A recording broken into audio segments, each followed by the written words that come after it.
ವೇತನ ಇದು ನಾವು ಮೊದಲು ಅರ್ಥ ಮಾಡ್ಕೋಬೇಕು. ಇದು ಹೆಂಗೋ ಬದುಕ್ತಾ ಇದಾರಲ್ವಾ ಜನ, ಈ ವಾದಕ್ಕೆ ನಾವು ಸರಿಯಾಗಿ ಉತ್ತರವನ್ನ ಜನಗಳಿಗೆ ನಾವು ಕೊಡಬೇಕು. ಇದು ನಮ್ಮ ಹಕ್ಕು. ಕನಿಷ್ಠ ವೇತನ ನಮ್ಮ ಹಕ್ಕು. ಕನಿಷ್ಠ ವೇತನ ಹೆಚ್ಚಳ ಮಾಡಿದ್ರು ಒಂದು ಮಾನದಂಡದ ಪ್ರಕಾರ. 5 ವರ್ಷಕ್ಕೊಮ್ಮೆ ಕನಿಷ್ಠ ವೇತನ ಜಾಸ್ತಿ ಆಗ್ಬೇಕು. 22ರಲ್ಲಿ ಜಾಸ್ತಿ ಆಗ್ಬೇಕಿತ್ತು.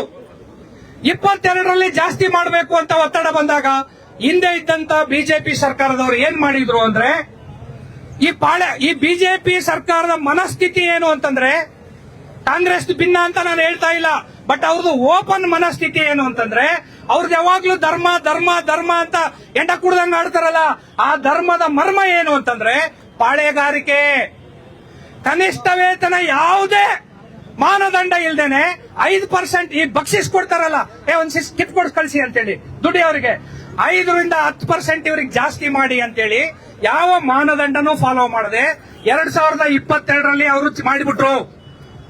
ಜಮೀನ್ದಾರರುಗಳು ಊಟ ಹಾಕ್ರಿ ಇವ್ರಿಗೆ 2 ಹೊತ್ತು ಊಟ ಅಂತಾರಲ್ಲ, ಆ ತರ ಹಬ್ಬ ಬಂದಾಗ ಸ್ವಲ್ಪ ರೇಷನ್ ಕೊಟ್ಟು ಕಳಿಸಿ ಇವ್ರಿಗೆ ಅಂತಾರಲ್ಲ, ಆ ತರ ಕಂಡ್ರು. ಅವ್ರು ಕಾಣ್ತಾರೆ ಇಡೀ ದೇಶದಲ್ಲಿ ಹೀಗೇನೆ ಕೂಲಿ ಕಾರ್ಮಿಕರನ್ನ.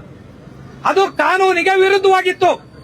ಇದನ್ನ ಎಲ್ಲ ಟ್ರೇಡ್ ಯೂನಿಯನ್ಗಳು, ಕೇಂದ್ರ ಕಾರ್ಮಿಕ ಸಂಘಟನೆಗಳು ಕೋರ್ಟ್ ಅಲ್ಲಿ ಕೇಸ್ ಹಾಕಿ ಚಾಲೆಂಜ್ ಮಾಡಿದ್ವು.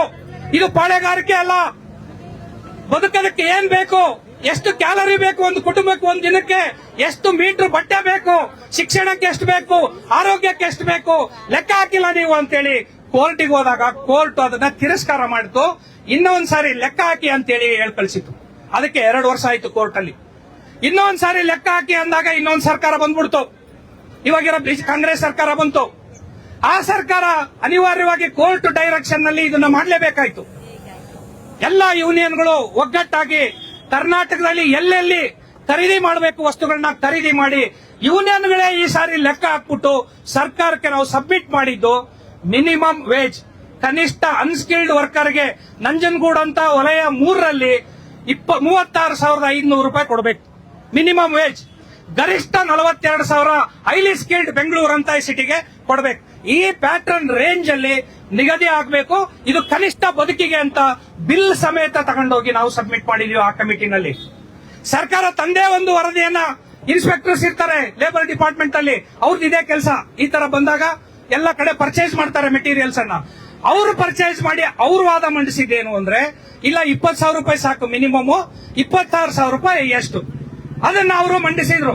ಕೊನೆಗೆ ಸರ್ಕಾರ ಅದನ್ನೇ ಒಪ್ಕೊಂಡಿದ್ದು. ಕಾರ್ಮಿಕರ ಯೂನಿಯನ್ ಹೇಳಿದ್ದಲ್ಲ, ಒಪ್ಕೊಂಡು ಅದನ್ನ ಜಾರಿ ಮಾಡ್ತೀವಿ ಅಂತೇಳಿ ನೋಟಿಫಿಕೇಶನ್ ಮಾಡಿದ್ರು. 19ರಿಂದ 25,000 ರೂಪಾಯಿವರೆಗೂ ನಾವು ಜಾರಿ ಮಾಡ್ತೀವಿ, ಯಾರ್ದಾದ್ರೂ ತಕರಾರಿದ್ರೆ ಹೇಳಿ ಅಂತ.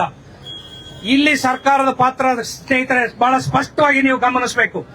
1 ವರ್ಷದಿಂದ ನೋಟಿಫಿಕೇಶನ್ ಮಾಡಿದಾಗ ಸರ್ಕಾರದ ಇವತ್ತೇ ಅವರು ಆರ್ಥಿಕ ಇಲಾಖೆ ಇದನ್ನ ತಡಿಬೇಕು, ತುಂಬಾ ಜಾಸ್ತಿ ಆಗೋಯ್ತು ಅಂತ ಹೇಳ್ತಾ ಇದೆ. ಈ ಕಮಿಟಿ, ಕನಿಷ್ಠ ವೇತನ ನಿಗದಿ ಮಾಡೋ ಕಮಿಟಿನಲ್ಲಿ ಅವರು ಸದಸ್ಯರು. ಕೈಗಾರಿಕಾ ಇಲಾಖೆ ಇದೆ, ಅವರು ತಕರಾರು ಮಾಡಿದ್ದಾರೆ ಇದಕ್ಕೆ, ಅವರು ಸದಸ್ಯರು. ಅವ್ರು ಯಾರು ತಕರಾರು ಮಾಡಿಲ್ಲ. ಈ ಕಮಿಟಿ ಮೀಟಿಂಗ್ ನಡೆಯುವಾಗ ಬಾಯಿ ಮುಚ್ಕೊಂಡು ಇದನ್ನು ಒಪ್ಕೊಂಡಿದ್ದಾರೆ. ನೋಟಿಫಿಕೇಶನ್ ಅಬ್ಜೆಕ್ಷನ್ ಹಾಕಿದಾಗ ಅವ್ರದ್ದು 1 ಪೈಸದ ಅಬ್ಜೆಕ್ಷನ್ ಇಲ್ಲ. ಈಗ ಅದನ್ನ 1 ವರ್ಷದವರೆಗೂ ಸಿದ್ದರಾಮಯ್ಯ ಆಗ್ಲಿ ಸಂತೋಷ್ ಲಾಡ್ ಆಗ್ಲಿ ಮಾಡ್ಲಿಲ್ಲ, ಬರೇ ಕಾಗೆ ತೋರಿಸ್ತಾ ಹೋದ್ರು. ಫೈನಲ್ ಆದ್ಮೇಲೂ ಯಾರ ಅಬ್ಜೆಕ್ಷನ್ ಇರಲಿಲ್ಲ, ಮಾಡೋದಕ್ಕೆ ಅಧಿಕಾರ ಇತ್ತು. ಆದ್ರೆ ಆ ಟೈಮಲ್ಲಿ ಡಿ.ಕೆ. ಶಿವಕುಮಾರ್ ಅವರು, ನಾನಿಲ್ಲಿ ಡೀಟೇಲ್ಡ್ ಆಗಿ ನಾವು ಅರ್ಥ ಮಾಡ್ಕೋಬೇಕು, ಇಲ್ಲಾಂದ್ರೆ ನಾವು ಕಾರ್ಮಿಕರು ಇಂಥದ್ರಲ್ಲೇ ಬಿದ್ದಾಡಿ ಸಾಯ್ತಾ ಇರ್ತೀವಿ, ಸರಿಯಾಗಿ ಅರ್ಥನೂ ಮಾಡ್ಕೊಳ್ಳೋದಿಲ್ಲ. ಅವಾಗ ಅವರಿಗೆ ಈ MSME ಅಂತ ಇಂಡಸ್ಟ್ರಿಗಳಿದೆ, ಅವ್ರದ್ದೆಲ್ಲ ಒಂದು ಕಾರ್ಯಕ್ರಮ ಆಯ್ತು. ಅವ್ರ ಅವಾಗ ಉಪಮುಖ್ಯಮಂತ್ರಿ. ಆ ಕಾರ್ಯಕ್ರಮದಲ್ಲಿ ಅವರು ಹೋಗಿ ಅವರಿಗೆ ಒಂದು ಭರವಸೆ ಕೊಡ್ತಾರೆ. ಆ ಭರವಸೆ ಏನು ಅಂತಂದ್ರೆ, ನಾನು ಇರೋವರೆಗೂ ಇದಾಗಕ್ ಬಿಡೋದಿಲ್ಲ, ನೀವೇನು ವರಿ ಮಾಡಬೇಡಿ ಅಂತ ಪಬ್ಲಿಕ್ ಅಲ್ಲಿ ಸಮಾವೇಶದಲ್ಲಿ ಭರವಸೆ ಕೊಟ್ಟು ಬರ್ತಾರೆ ಅವರು. ಇವರು ಸಿದ್ದರಾಮಯ್ಯನವರಾಗ್ಲಿ ಸಂತೋಷ್ ಲಾಡ್ನವರು ಏನು ಮಾಡಲಿಲ್ಲ, ಸುಮ್ಮನೆ ಇಟ್ಬಿಟ್ರು ಹಂಗೆ ನೆನೆಗುದಿಗೆ. ನಾವು ಹಲವಾರು ಸಾರಿ ಹೋರಾಟ ಮಾಡಿ ಮನವಿ ಕೊಟ್ಟಿದೀವಿ. ಆದ್ರೆ ಅವರ ಅಧಿಕಾರ ಇನ್ನೇನು ಬೀಳುತ್ತೆ ಅನ್ನೋ ಟೈಮಲ್ಲಿ ಕೊನೆ ಗಳಿಗೆನಲ್ಲಿ ಜನಗಳಿಗೆ ಏನು ಭರವಸೆ ಕೊಟ್ಟಿದ್ರು ಅದನ್ನ ಅವರು ಏಕಾಏಕಿ ಟಕ್ಕಂತ ಮಾಡೋಗ್ಬಿಟ್ರು. 22 ಮೇ ತಿಂಗಳಲ್ಲಿ ಇದೇ ವರ್ಷ ಮಾಡಿ ಹೋದ್ಮೇಲೆ ಇವ್ರು ಬಂದ್ರು. ಆದೇಶ ಜಾರಿ ಆದ್ಮೇಲೆ ಎಲ್ಲಾ ಮಾಲೀಕರು ತಕ್ಷಣಕ್ಕೆ ಹೈಕೋರ್ಟಿಗೆ ಹೋದ್ರು ಸ್ಟೇಗೆ. ನಾವು ಅದಕ್ಕಿಂತ ಮುಂಚೆ ಯೂನಿಯನ್ಗಳೆಲ್ಲ ಹೋಗಿ ಅದಕ್ಕೆ ಕೇವೇಟ್ ಹಾಕಿದ್ವಿ, ಇದಕ್ಕೆ ಸ್ಟೇ ಕೊಡಬಾರ್ದು ಅಂತೇಳಿ. ಅವರು ಹೈಕೋರ್ಟಿಗೆ ಹೋದ್ರೆ 2 ಹಿಯರಿಂಗ್ ಅಲ್ಲಿ ಅವರಿಗೆ ಸ್ಟೇ ಸಿಗ್ಲಿಲ್ಲ. ಯಾವ ಜಡ್ಜು ಇದನ್ನ ನೀವು ರಿವೈಸ್ ಮಾಡಿ ಅಂತೇಳಿ ಹಿಂದೆ ಬಿಜೆಪಿ ಸರ್ಕಾರ ಇದ್ದಾಗ ಅದನ್ನು ತಿರಸ್ಕಾರ ಮಾಡಿದ್ರು, ಅದೇ ಜಡ್ಜ್ ಮುಂದೆ ಇದು ಬಂದಿದೆ. ಈಗ ಅವರು ನೈತಿಕವಾಗಿ ಇದನ್ನ ಸ್ಟೇ ಮಾಡಕ್ಕಾಗೋದಿಲ್ಲ, ಅವರು ಇದನ್ನ ಕೊಡಕ್ಕಾಗಲ್ಲ ಅಂತ 2 ಡೇಟ್ ಮುಂದೆ ಹೋಯ್ತು. ಮಾಲೀಕರು ಈಗ ಕೋರ್ಟ್ ಬಿಟ್ಬಿಟ್ರು. ಎಲ್ಲಿ ಹೋದ್ರು ಅವರು? ಅಷ್ಟೊಳಗಡೆ ಹೊಸ ಮುಖ್ಯಮಂತ್ರಿ ಬಂದ್ರು, ಮುಖ್ಯಮಂತ್ರಿಗಳ ಹತ್ರ ಹೋದ್ರು ಇವರು. ಮುಖ್ಯಮಂತ್ರಿಗಳಿಗೆ ಹೋಗಿ ಹಿಂದೆ ಬಿದ್ದು ಇದನ್ನ ಎಲ್ಲ ತಯಾರಿ ಮಾಡಿಬಿಟ್ಟು ಇದನ್ನ ನಿಲ್ಲಿಸೋ ಪ್ರಯತ್ನ ಮಾಡಿದ್ದಾರೆ. ಈಗ ಅಧಿಕೃತವಾಗಿ ನಮ್ಮ ಸರ್ಕಾರದಲ್ಲಿ ಲೆಕ್ಕ ಪರಿಶೋಧಕ ಇಲಾಖೆ ಅಂತಿದೆ, ಅದಕ್ಕೇನು ಅಧಿಕಾರ ಇಲ್ಲ ಇದನ್ನ ನಿಲ್ಲಿಸೋದು. ಆದ್ರೆ ಅವ್ರ ಮೂಲಕ ಒಂದು ಆದೇಶ ಹೊರಡಿಸ್ಬಿಟ್ಟು ಸರ್ಕಾರಿ ಇಲಾಖೆನಲ್ಲಿ ಇದನ್ನ ಜಾರಿ ಮಾಡಬೇಡಿ, ತಡೆ ಮಾಡಿ, ಆರ್ಥಿಕ ಇಲಾಖೆ ನಮಗೆ ಮೌಖಿಕವಾಗಿ ಹೇಳಿದೆ ಅಂತ ಹೇಳ್ತಾ ಇದ್ದಾರೆ. ಈ ನಮ್ಮ ಇಲಾಖೆ ಅವರು ಮಾಡಿಬಿಟ್ಟಿದ್ದಾರೆ ಈಗಾಗಲೇ. ಅವ್ರಿಗೆ ಒಂದು ಭಯ ಬರುತ್ತೆ, ಯಾಕಂದ್ರೆ ಇಲಾಖೆ ಆಡಿಟ್ ಮಾಡೋದು ಅವರೇನೆ. ಅವ್ರಿಗೆ ಇಲಾಖೆ ಆಡಿಟ್ ಮಾಡೋದ್ರಿಂದ ಅವ್ರು ಹೇಳಿದ ಮೇಲೆ ಇವ್ರು ಮಾಡಕ್ ಹೋಗೋದಿಲ್ಲ, ಹಾಗಾಗಿ ಅವರು ತಡೆ ಹಿಡಿದ್ಬಿಟ್ಟಿದ್ದಾರೆ. ಇವತ್ತು BCM ಇಲಾಖೆನಲ್ಲಿ ಈ ತಿಂಗಳು ಕೊಡೋದಿಲ್ಲ ಅಂತ DOನೇ ಹೇಳಿದ್ದಾರೆ, ಹೋದ ತಿಂಗಳು ಕೊಟ್ಟಿದ್ದಾರೆ. ಸೊ ಇದು ಸ್ನೇಹಿತರೆ ಅಸಲಿಯತ್ತು. ಈಗ ಇವರು ಇದನ್ನ ನಾವು ವಾಪಸ್ ತಕ್ಕೊಳ್ಬೇಕು ಅಂತೇಳಿ ಮಾಡ್ತಾ ಇದ್ದಾರೆ. ಒಂದು ನಾವು ಅರ್ಥ ಮಾಡ್ಕೋಬೇಕು, ನಮ್ಮ AIUTUC ನೇತೃತ್ವದಲ್ಲಿ ಈಗ ರಾಜ್ಯದ ಎಲ್ಲಾ ಜಿಲ್ಲೆಗಳಲ್ಲಿ ಇದೇ ರೀತಿ ಒಂದು ಸಾಂಕೇತಿಕವಾಗಿ ಸರ್ಕಾರವನ್ನ ಎಚ್ಚರಿಸುವ ಕೆಲಸನ ನಾವು ಮಾಡ್ತಾ ಇದ್ದೀವಿ. ಇದು ಸರ್ಕಾರ ಈ ಕ್ಯಾಬಿನೆಟ್ ಅಲ್ಲಿ ಚರ್ಚೆ ಮಾಡ್ತೀವಿ ಅಂತಾರೆ, ಕಾನೂನಲ್ಲಿ ಕ್ಯಾಬಿನೆಟ್ ನಲ್ಲಿ ಚರ್ಚೆ ಮಾಡೋದಕ್ಕೆ ಅವಕಾಶನೇ ಇಲ್ಲ. ಇದು ಕಳ್ಳಾಟ.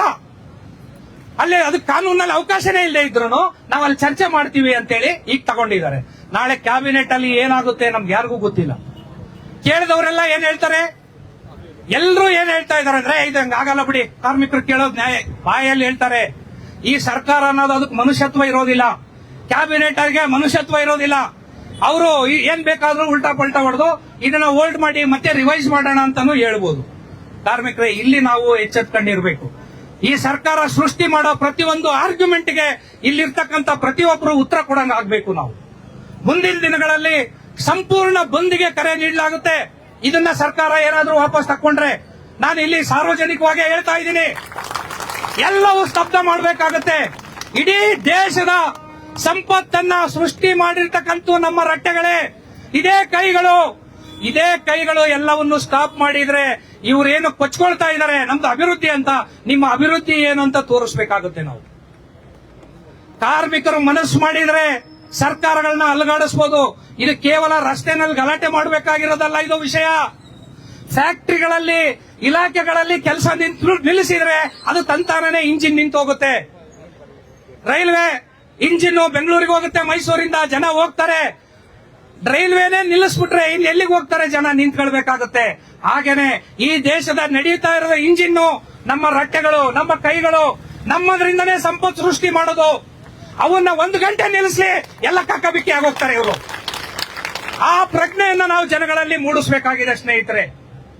ಆ ಪ್ರಜ್ಞೆ ಮೂಡಿಸಿದ್ರೆ ಇನ್ಯಾರಿಗೂ ಜಾಸ್ತಿ ನಾವು ಚರ್ಚೆ ಮಾಡಬೇಕಾಗಿಲ್ಲ, ತಂತಾನೆ ಅವ್ರು ಈ ಕೆಲಸನ ಮಾಡ್ತಾರೆ. ಇದನ್ನ ನಾವು ಒಂದನ್ನ ಅರ್ಥ ಮಾಡ್ಕೊಳ್ಳಿ, ನಾವು ಬಹಳ ಮರೆತು ಬಿಡ್ತೀವಿ.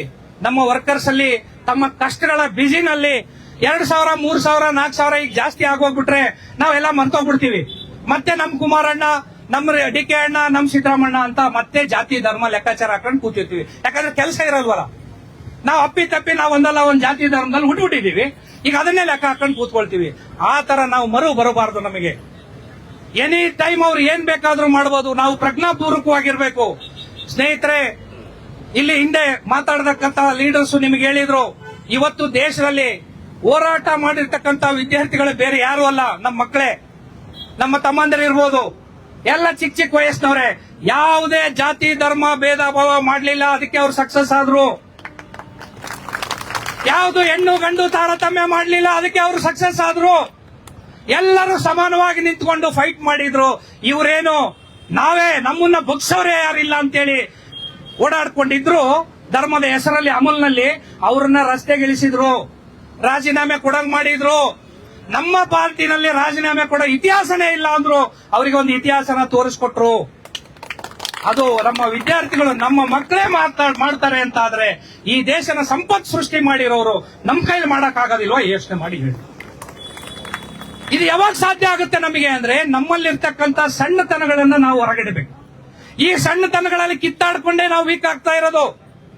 ನಾವು ಕಾರ್ಮಿಕರು ಶಕ್ತಿ ಏನಿದೆ ಅಂತ ಹೇಳ್ಬೋದು, ಬಟ್ ನಮ್ಮ ಒಳಗಡೆ ಇರೋ ವೀಕ್ನೆಸ್ ಅನ್ನ ನಾವು ಅರ್ಥ ಮಾಡ್ಕೊಳ್ದೇ ಇದ್ರೆ ನಮ್ಮ ಶಕ್ತಿ ವೃದ್ಧಿ ಆಗೋದಿಲ್ಲ. ನಾವು ಅದನ್ನ ಫಸ್ಟ್ ಅರ್ಥ ಮಾಡ್ಕೊಳ್ಬೇಕು.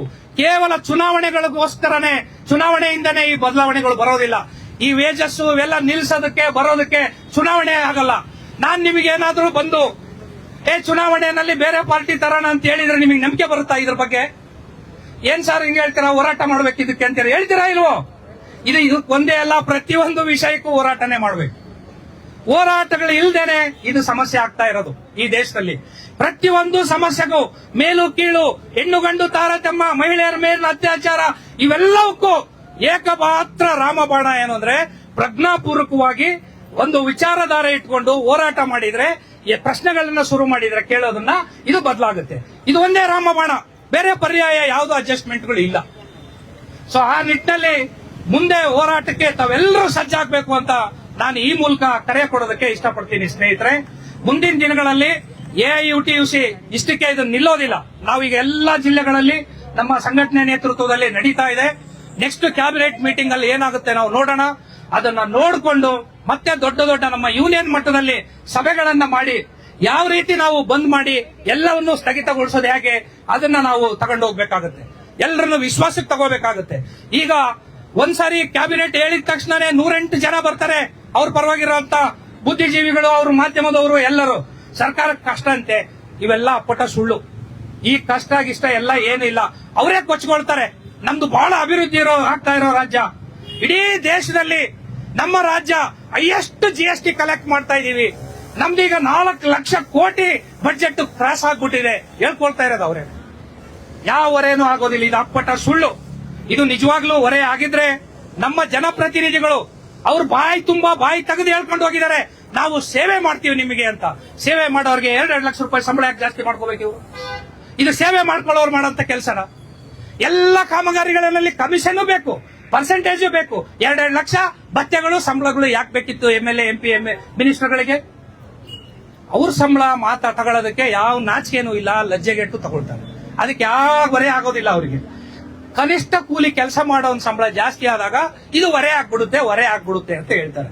ಆ ಹೊರೆ ಅವ್ರಿಗೇನಾಗಿದೆ ಅದನ್ನ ನಾವು ಇಳಿಸಬೇಕಾಗುತ್ತೆ. ಇಳಿಸದೆ ರಸ್ತೆ ಬಂದ್ ಮಾಡೋದು, ಇದೇ ಅವ್ರ ಹೊರೆ ಇಳಿಯುತ್ತೆ, ತಂತಾನೆ ಇಳ್ಕೊಂಡು ಹೋಗುತ್ತೆ ಅದು. ಸೊ ಇದಕ್ಕೆ ತಾವೆಲ್ಲರೂ ಸಜ್ಜಾಗಿರ್ಬೇಕು ಅಂತ ಹೇಳ್ತಾ ನನ್ನ 2 ಮಾತುಗಳನ್ನ ಮುಗಿಸ್ತಾ ಇದ್ದೇನೆ. ಕಾರ್ಮಿಕರ ಐಕ್ಯತೆ ಚಿರಾಯವಾಗಲಿ. AIUTUC ಜಿಂದಾಬಾದ್.